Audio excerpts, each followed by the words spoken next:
el loco de la aurora. Posiblemente algunos han escuchado a esta hora, posiblemente otros hoy será su primer acercamiento, pero antes de entrar al quehacer particular de la conferencia, me quiero tomar unos minutos para que de alguna manera todos hoy salgamos con un poco más de conocimiento de qué es el Centro de Estudios de las Culturas. Lo que hoy se dio acá, por ejemplo, al preguntarles quiénes conocen del centro, curiosamente se replica en muchos otros espacios culturales y particularmente con el grupo objetivo de los estudiantes de la Universidad de San Carlos. Entendemos de que de 100 estudiantes, un estudiante conoce el centro y el centro tiene más de 50 años de existir. Entonces quiere decir que algo no hemos hecho bien nosotros como centro, digo, porque no hemos llegado al público objetivo, y por eso mismo reitero, para nosotros realmente es sumamente grato hoy compartirles acerca del Centro de Estudios de las Culturas. Si pasamos a la siguiente, perdona. Entonces, ¿qué es el Centro de Estudios de las Culturas en Guatemala? La siguiente, disculpa.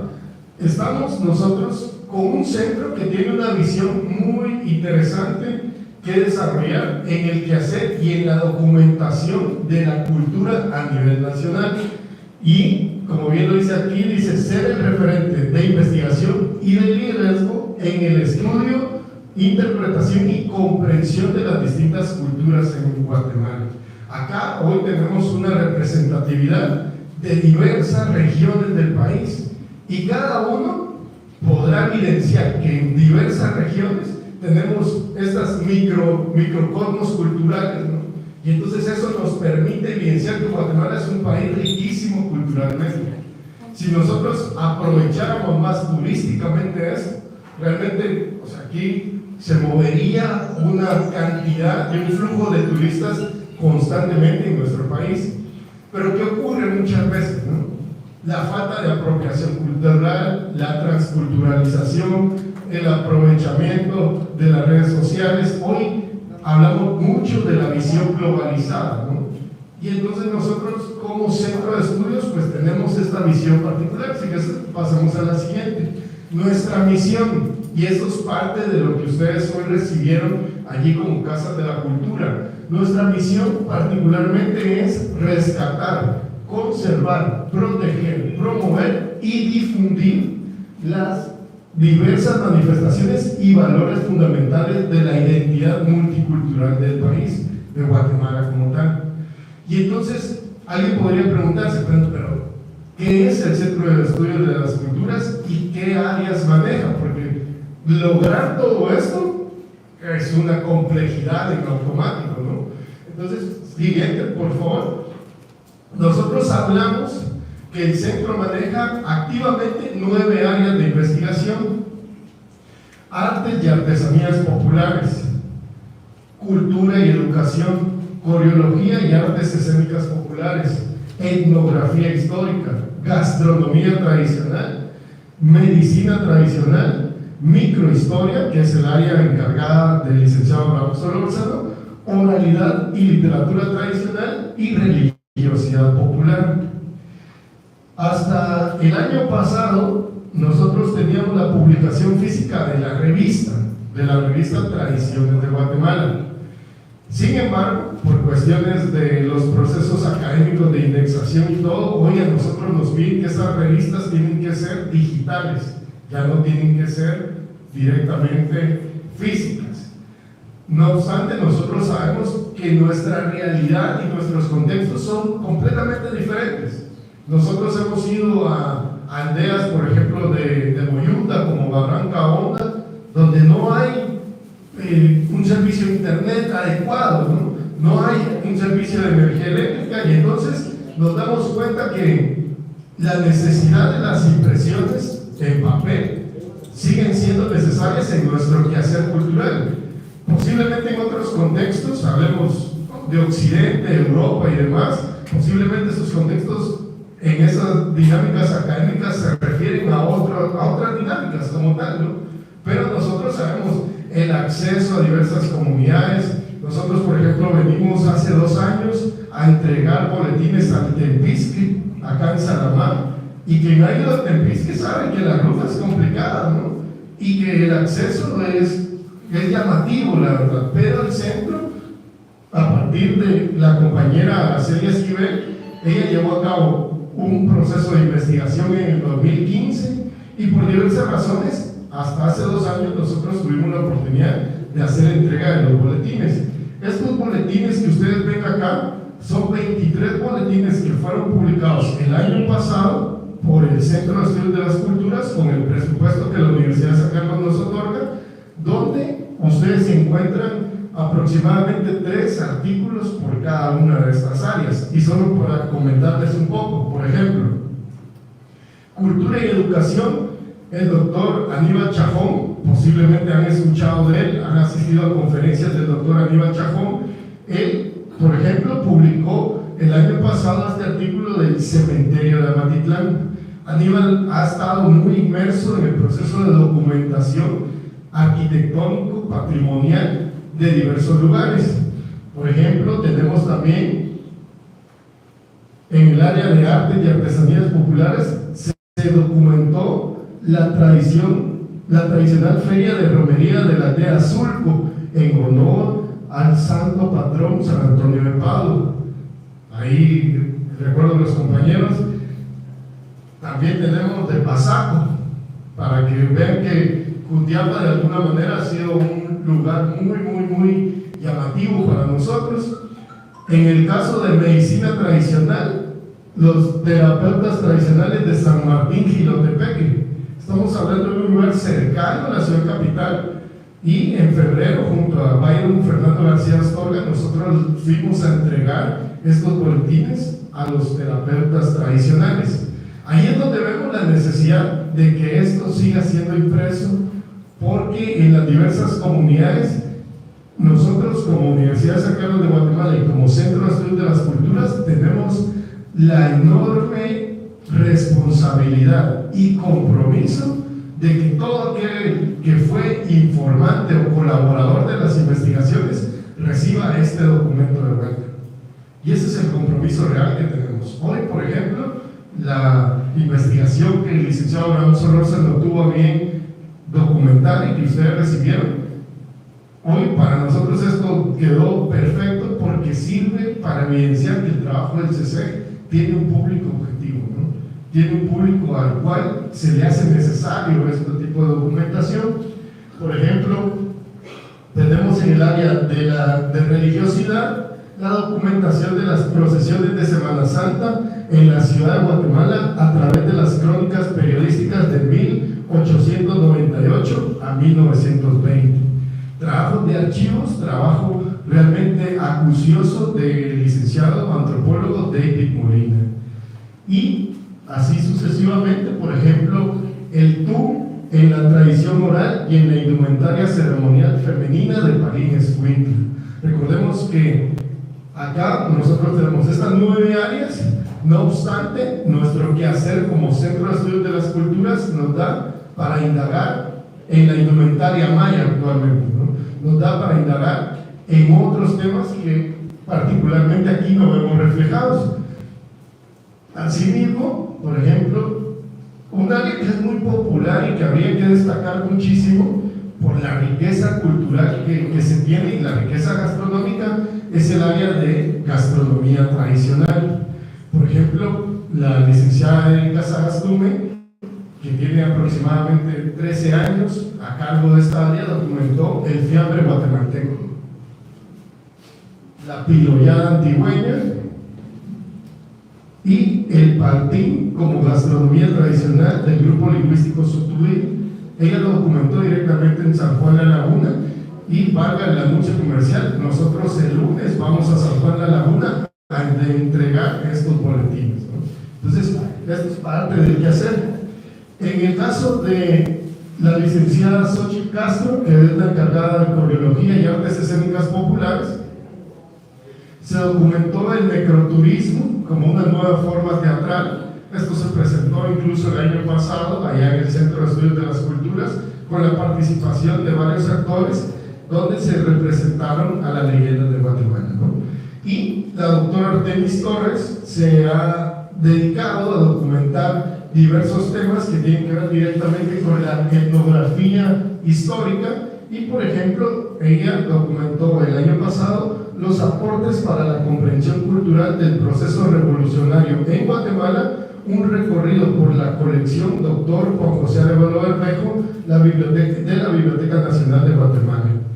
Entonces, todos estos artículos, todas estas áreas, si nosotros pasamos al siguiente, ustedes lo van a encontrar en nuestra página web. Y todos estos documentos ahí están colgados. Están colgados como publicaciones y ahí ustedes encuentran todos estos boletines desde el número 1 al 301 allí colgado en la página. E incluso ustedes pueden hacer una búsqueda según la región. ¿Les interesa Zacapa? Colocan Zacapa en el buscador y les va a arrojar directamente los boletines que corresponden o que contienen temas de Zacapa. ¿Les interesa Jutiapa? De igual manera. Y eso es parte de la riqueza cultural que nosotros como Centro de Estudios de las Culturas les ofrecemos a ustedes como gestores de la cultura y en sí a la población en general. Curiosamente, y seguramente ustedes han manejado esta misma dinámica, es más el interés de personas extranjeras que personas nacionales. Eso es algo muy llamativo, ¿no? Podríamos decir que es nuestra lucha constante, ¿no? Enfrentarnos a un público guatemalteco y hacerlo, pues de alguna manera, acercarse a estos procesos culturales identitarios de las diversas regiones. ¿Cuál es el quehacer del CC? Cada uno de los investigadores hace un trabajo de campo, usualmente en el primer semestre, va a llevar a cabo, por ejemplo, este año, David Molina y la licenciada Xochitl Castro van a Chantla a documentar la Semana Santa en Chantla, la Virgen de Plata, hacer todo un trabajo de investigación. Ya les pasamos a la siguiente. Y todo esto, ¿por qué? Primero, para preservar la memoria histórica de cada grupo lingüístico. Allí mismo en la página web, ustedes van a encontrar, por ejemplo, un artículo de las tejedoras de Palín que está traducido a 3 idiomas, que está presentado en 3 idiomas, perdón. Salud. Está en español, en inglés y en pocomamo. El centro también se debe a los diversos grupos lingüísticos y nuestra tarea pendiente es que cada año uno de estos artículos sea publicado en el grupo lingüístico correspondiente, ¿no? Sé que es poco al final de cuentas, pero sabemos que las comunidades lingüísticas también tienen sus propios quehaceres y entonces entramos en esos procesos de gestión y de negociación. Acá, como ustedes pueden ver, toda esta información está documentada en la revista Tradiciones de Guatemala y en los boletines La Tradición Popular. Gracias. Acá tenemos nosotros las portadas de las últimas revistas que ustedes encuentran directamente en la página web y asimismo, siguiente por favor, acá tenemos algo que si ustedes lo pueden leer con su aparato telefónico, es un catálogo de portadas de todas las publicaciones de la revista, desde la número 1 hasta la número 100, donde ustedes van a encontrar la portada y los temas que corresponden a cada una de las revistas. Reitero, estas revistas están colgadas en la página web para que ustedes puedan descargar y hacer uso de ese recurso. Aquí el compañero lo está viendo, muchísimas gracias, porque sí, este es un recurso para ustedes que la Universidad de San Carlos ha producido desde 1968 y que hoy pues tenemos la posibilidad y realmente el privilegio de hacérselo llegar a ustedes. Hay, por ejemplo, estuvimos en Zacapa esta semana y la compañera nos agradecía porque se documentaron los amnicidios de Zacapa y esta era una investigación de 1977 y ahí aparecían las fotografías y demás de compañeros de antropología. Estamos hablando de Piqui Díaz, estamos hablando de don Celso Lara, estamos hablando de doña Ofelia Adelio, estamos hablando de muchas personalidades que hoy, gracias a ellos, nosotros tenemos la posibilidad de trabajar en este espacio, ¿no? Siguiente, por favor. Y entonces, toda esta información que recopilamos, pues nosotros buscamos resguardar los legados culturales ancestrales de las diversas comunidades y culturas que conforman Guatemala. Y qué mejor de hacérselo llegar a ustedes como agentes culturales y replicar eso. Y aquí viene una tarea tanto de nosotros como para ustedes. Hace aproximadamente 10 años, en el 2015, hubo una propuesta que llegó al Centro de Estudios de las Culturas, en aquel entonces CEFOL, para venir con las 9 áreas a documentar Salamá. Y entonces en el 2015 se logró que las 9 áreas de investigación hicieran un mapeo, podríamos decir, de Salamá en todas estas áreas culturales. El área de microhistoria, el área de medicina tradicional, coreología, y ustedes pueden encontrar 2 revistas completas que tienen información de Salamá en estas 9 áreas culturales. ¿Y cuál es la tarea? La tarea de nosotros es seguir documentando cuando se dan todos los fenómenos que necesitamos, ¿no? ¿Y cuál es su tarea? Que si ustedes dentro de su región, dentro de su espacio dicen, mire, nosotros somos de Zacapa y consideramos que aquí sí hay información para las 9 áreas, hacemos la propuesta, comenzamos la gestión y vemos la manera de cómo los 9 investigadores se acercan a esa región a mapear culturalmente ese espacio geográfico, ¿no? Esto se ha replicado en Salamá, en Samayac, en Misco, no sé si algún otro se me pasa por alto, ¿no? Yo creo que solo estos 2 fueron. Sí, ¿verdad? Sí, Salamá, Samayac y Misco han sido de alguna manera espacios que se han mapeado desde las 9 áreas culturales. Y ustedes saben que eso es un legado riquísimo, tanto para cada espacio geográfico como para nosotros como Centro de Estudios de las Culturas. Si gustas, pasamos a la siguiente.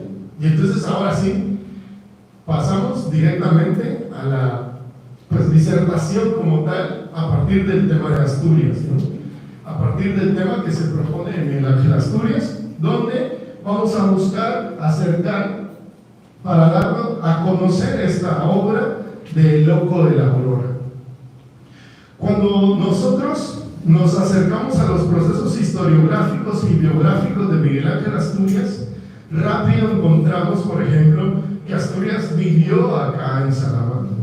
Y encontramos incluso diversas plaquetas. Hay una plaqueta conmemorativa que colocó Prensa Libre junto a la Universidad de San Carlos y el Ministerio de Cultura y Deportes, allí donde Asturias vivió sus primeros años, ¿no? Y se plantea que Asturias acá tuvo contacto con la visión indígena y con la visión también de mujeres mulatas, donde él hace una apropiación cultural de todo eso que escuchaba, que le contaban, que le narraban, y que luego él esto lo lleva a sus obras literarias, ¿no? Eso es un poco como nos van contando la historia de Miguel Ángel Asturias. Esa plaqueta que está allí, está a cuadra y media del parque, si no estoy mal, está fechada en el 2000 dentro del marco conmemorativo de los 100 años de la natalicia de Miguel Ángel Asturias, ¿no?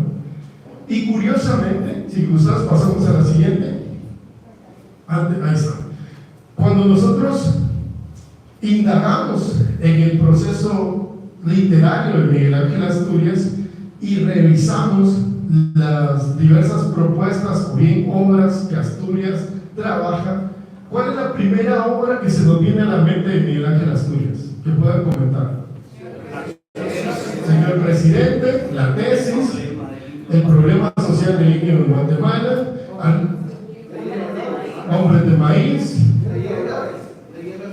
Leyendas de Guatemala, Viernes de Dolores, el Papa Verde, la trilogía de Asturias, ¿no? Viento Fuerte y demás, Torotumbo, que muchos lo consideran como una obra para niños, pero es una obra fuerte realmente, ¿no? Ya cuando uno lo analiza y la ve, o sea, es una producción literaria amplísima que hace Miguel Ángel Asturias, ¿no? Y cuando nosotros nos vamos a las diversas historiografías de la literatura, usualmente vamos a encontrar el texto de la tesis fechada en 1922 como el primer, digamos, escrito de Miguel Ángel Asturias que usualmente ustedes lo buscan en historiografías, lo ponen en la web, cuáles son las obras de Miguel Ángel Asturias, usualmente van a encontrar la tesis como el primer texto que escribe Miguel Ángel Asturias, ya como un autor que comienza a dar ciertos procesos de reconocimiento, ¿no? Sin embargo, y ahí es un poco donde entra esta idea de lo inédito, no tan inédito, les muestro esto. Este dactilográfico que ustedes ven aquí dice El loco de la aurora. Si gustas, pasamos a la siguiente, perdón. Ahí ustedes lo ven, El loco de la aurora. Vean, cuando yo doy esa conferencia siempre hago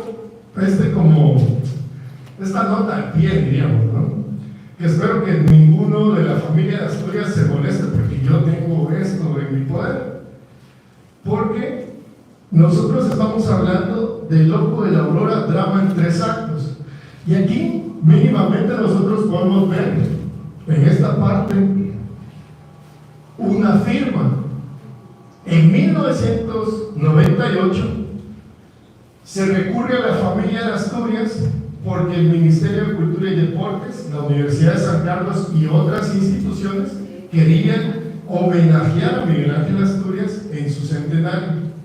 Y dentro de este proceso se solicita a la familia que si ellos tienen algún tipo de documentos, si ellos tienen algún tipo de, llamémosle, algo que no habría salido a la luz, o algunos archivos de Asturias, que los buscaran y que por favor los entregaran para hacer el homenaje correspondiente, ¿no? Y entonces Rodrigo Asturias menciona que dentro de las bodegas, pues, como cada uno, creo que en nuestras casas siempre tenemos un cuarto de cachivaches, ¿no? Eso es como muy particular de la cultura guatemalteca en general, porque le dice a uno, mira, y esto ya no sirve, llevarlo a la bodega. Mira, y esto, ¿qué lo hacemos? Meterlo allá en el cuarto de ahí al fondo, al cofre, dice, ¿no? Y vean ustedes, esto es bien particular porque, y aquí hago un paréntesis como una anécdota personal, allá en la capital, en el 2016, el 24 de diciembre, se entraron los ladrones a mi casa. Ya el 24 de diciembre, el puro regalo de Navidad, ¿no? Se metieron los ladrones a mi casa. Mi papá siempre se quedó con la espinita de que él, por estar recolectando cosas que miraba en la calle, vio que había un cable de teléfono así enorme tirado y lo metió a la casa. Y lo llevó a la bodega que estaba en la terraza, ¿no? Y entonces él se quedó con la espinita porque los ladrones agarraron eso para meterse por el patio central de la casa. En mi caso vivo en la zona 1 y la mayoría de casas de la zona 1 tienen un patio central. Y entonces, pues mi papá siempre dijo, no, es que yo fui el culpable de esto porque si no hubiese jalado ese cable, pues nunca se hubiesen entrado los ladrones. Eso no lo sabemos realmente. Pero aquí va esta anécdota personal. Cuando nosotros entramos a la casa, y uno cuando le roban, no sé cómo serán las dinámicas, pero nosotros entramos como cualquier día casual a la casa, el 24 de diciembre, y no vimos nada irregular, hasta que lo primero que yo vi fue, no está la tele. ¿Quién se la habrá llevado, no? Me lo dije, y luego entré al cuarto de mis papás y vi la ropa tirada sobre la cama. Y como a mi papá le gustaba hacer desorden, entonces yo dije, mi papá sabe que vino a buscar y no encontró. Pero ¿y por qué se habrá llevado la tele? Dije, cada uno sabrá sus pecados, decía. Pero cuando salgo, rápido mi mamá dijo, se entraron los ladrones. ¿Y por dónde? Si la puerta hasta tenía llave y todo. Pero la primera preocupación de mi papá fue los chuchos. Vayan a ver si los chuchos están ahí. Vean ustedes, fue bien particular cómo los tesoros que cada uno resguarda en su hogar muchas veces no son los que uno pensaría. Se llevaron perfumes, se llevaron joyas, se llevaron diversas cosas. Pero lo primero que pensó fueron los chuchos. Los chuchos ahí estaban los dos.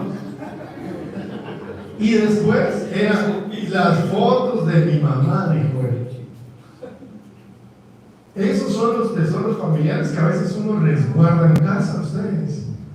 Y yo desde ese momento, en un cofrecito, fui metiendo cosas que para mí eran valiosas.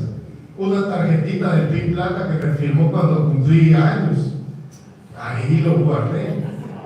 Mi tesis, ahí la metí. Cositas así, ustedes, porque les aseguro, cada uno de ustedes hace la revisión de sus tesoros que tienen en casa y usualmente no van a hacer cosas materiales tan importantes ante los ojos de otros. Y entonces, cierro este paréntesis personal, porque la familia de Miguel Ángel Asturias se dice encuentra este dactilográfico, es decir, escrito a máquina de escribir, y lo entregan porque en ese momento se estaba elaborando este documento, que es directamente la edición crítica del teatro de Miguel Ángel Asturias. Estos libros son maravillosos, ustedes. Estos libros los producía la UNESCO y realmente era una riqueza cultural. Y les voy a leer esta primera parte. ¿Qué dice? También dice así, ven, El loco de la aurora. El rescate de este texto juvenil, el más antiguo, no solo del teatro, sino de toda la escritura literaria de Asturias, ha sido posible gracias a la familia del autor, en cuyo poder se hallaba el único dáctilo escrito, aunque es evidente por las manchas del papel que tuvieron que existir como mínimo 2 copias, la segunda de las cuales realizada con una hoja muy malgastada de papel carbónico.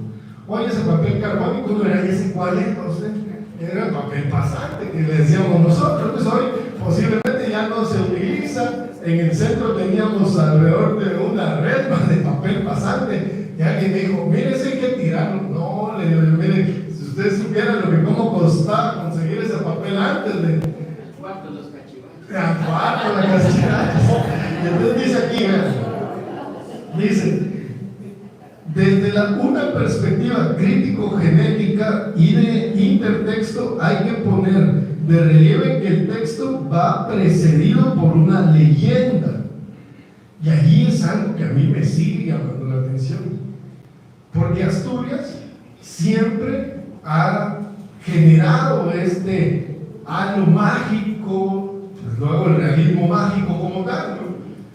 Pero Asturias ya desde su vena creadora pareciera inicial siempre tener ese detalle mágico, ¿no? Y alguien podría regresarlo en el tiempo a esos momentos de la niñez que Asturias vivió acá en Saramá, por el contacto que tuvo con la cultura indígena. Es lo que nos sugiere la biografía de Asturias, ¿no? Y entonces dice, leyenda del drama, lo cual hace constar de forma patente y desde muy temprano, y aquí viene la parte muy llamativa, porque dice 1917-1918. ¿Qué ocurre en esos años? El terremoto. Y curiosamente el terremoto más fuerte se da el 24 de diciembre, según la documentación que se tiene. Ven, y lo hemos platicado acá con el licenciado Solórzano, ir y hacer un trabajo hemerográfico o bien de archivo es riquísimo, ustedes. Irse a meter como ratón de biblioteca, indagar y leer los periódicos. Antes a uno le dejaban esa tarea, vaya a buscar la fecha de su nacimiento y qué pasó. Y uno iba a ir a las bibliotecas, indagaba y demás. Y en mi caso me fui a meter a la Biblioteca Nacional, a la hemeroteca especialmente, a indagar esos años, ¿no? Porque mi tesis yo la hice basada directamente en esta obra del Loco de la Aurora. Ya después les cuento bien el chambre de cómo encontré yo este documento, pero eso será para otra convención, diría, ¿no? Pero bueno, Dice acá, dice, merece mención aparte la portada, que es lo que ustedes están viendo acá en esta pantalla. Dice, con título de la pieza, dibujo y firma del autor. En ella se nos ofrece un paisaje con flores, lago, montañas, palificaciones del telégrafo, dos aves negras, puede que golondrinas, y un sol tan negro como las aves en el cielo. Y aquí vemos nosotros esta descripción. Alguien podría decir, pero ¿y quién asegura que ese texto es de Miguel Ángel Asturias? Porque eso es lo primero que uno puede pensar, porque alguien diría, no, pues esto posiblemente lo encontraron ahí, lo fecharon. Hay muchos autores que son recurrentes en este tipo de procesos. Según cuenta la leyenda, no me lo crean a mí, pero según cuenta la leyenda, Rubén Darío, cuando venía a Guatemala, le pagaba con poemas a los taxistas o a las personas que lo transportaban. Según cuenta la leyenda, un taxista en Uruguay se encontró con el portafolio de Mario Benedetti, él lo abrió y se encontró con un libro de poemas que Benedetti había escrito a mano. Según cuenta la leyenda, no me crean a mí, porque posiblemente, pues, yo me creo estas historias muy fácilmente, ¿no? Y este documento, en la última página, tiene algo muy particular. Y aquí se lo comparto al compañero. ¿Qué lee aquí usted? Perdón. Se lee Guatemala y ya de ahí la vista, ¿no? Me da 1917 a 1918. Guatemala cariñosa, algo así. Guatemala caído. Guatemala caída, sí, 1917, 1918, y es la firma del gran Noyas. Ahí es, como diría Cantinflas, ahí está el detalle.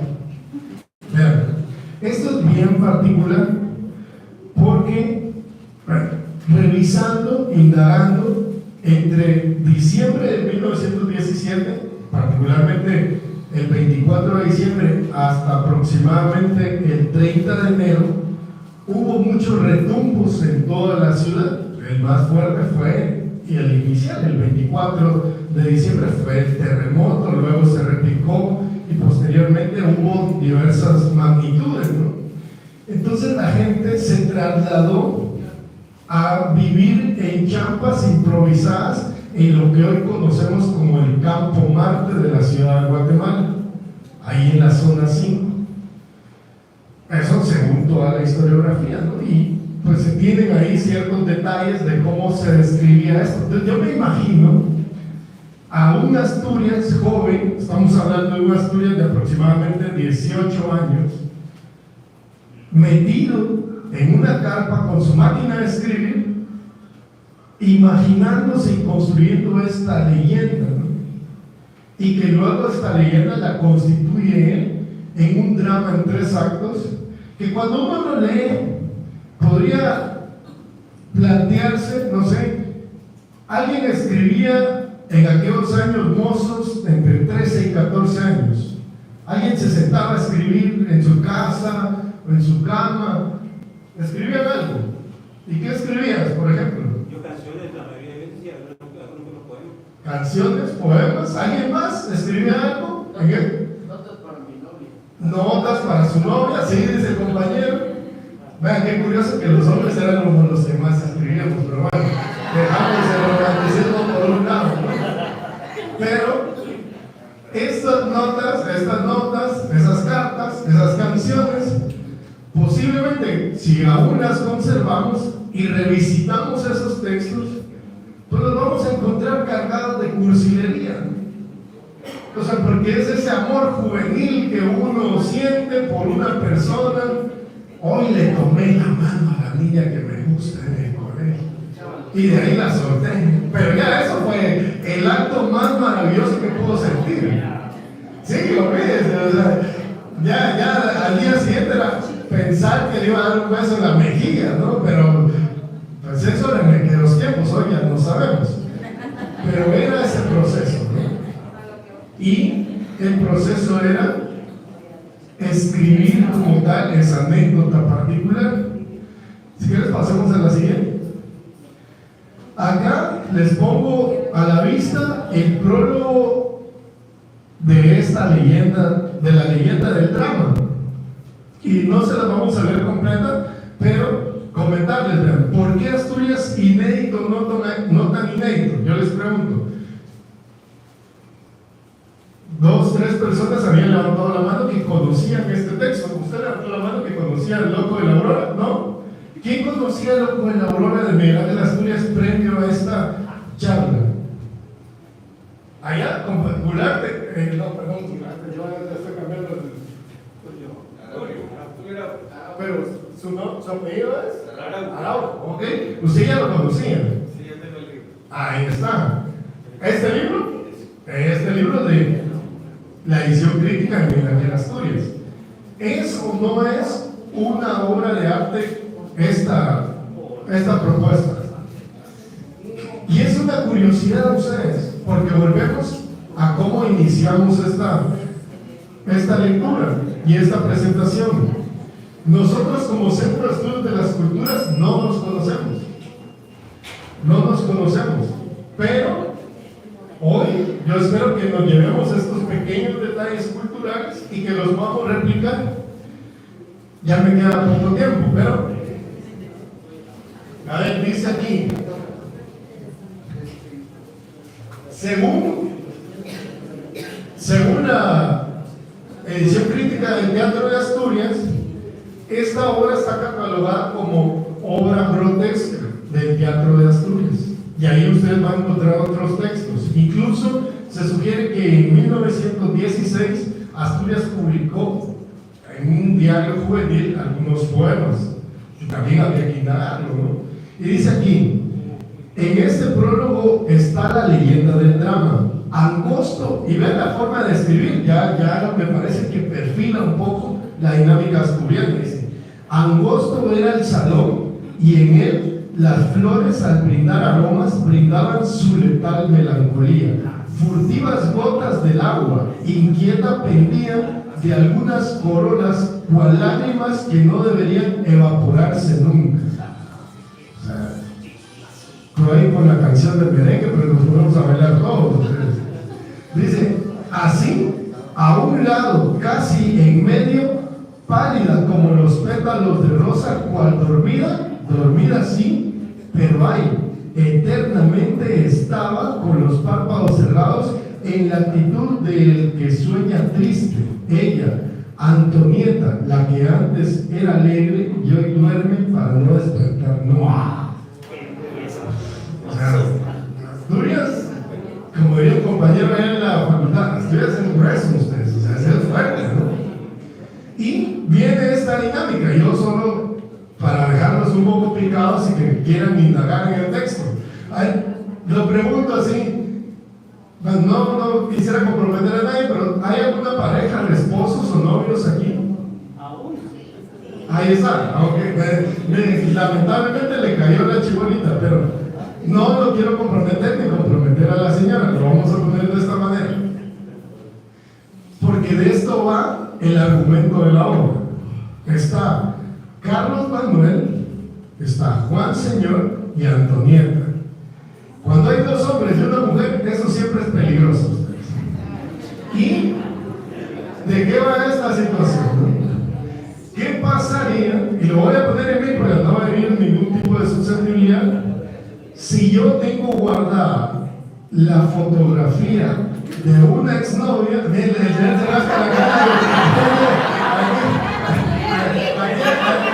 aquí está pasando algo raro, ¿no? ¿Qué pasaría si mi esposa me pide revisar mi billetera?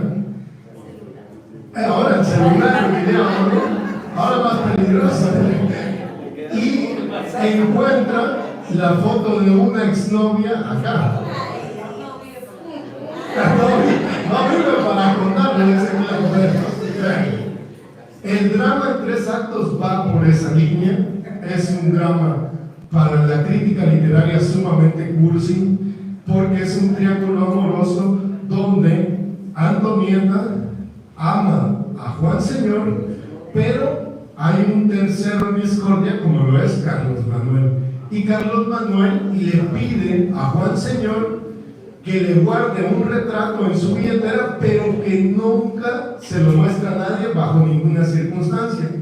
Y Antonieta le dice: déjame ver tu billetera. ¿Y quién creen que le dijo a Antonieta que le fuera a revisar la billetera a Juan Señor? Carlos Manuel. ¿Alguien podría decir?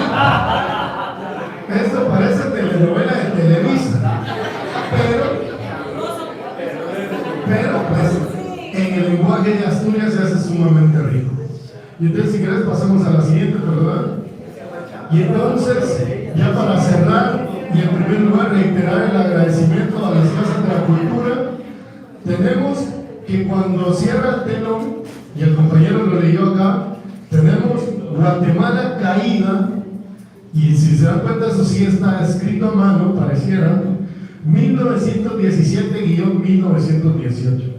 Acá la firma en ese momento de Miguel Ángel Asturias.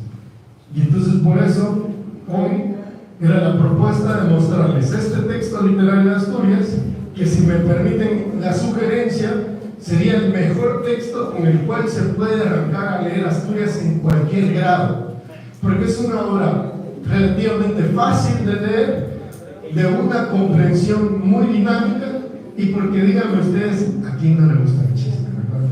Entonces, pues, muchísimas gracias a ustedes en nombre de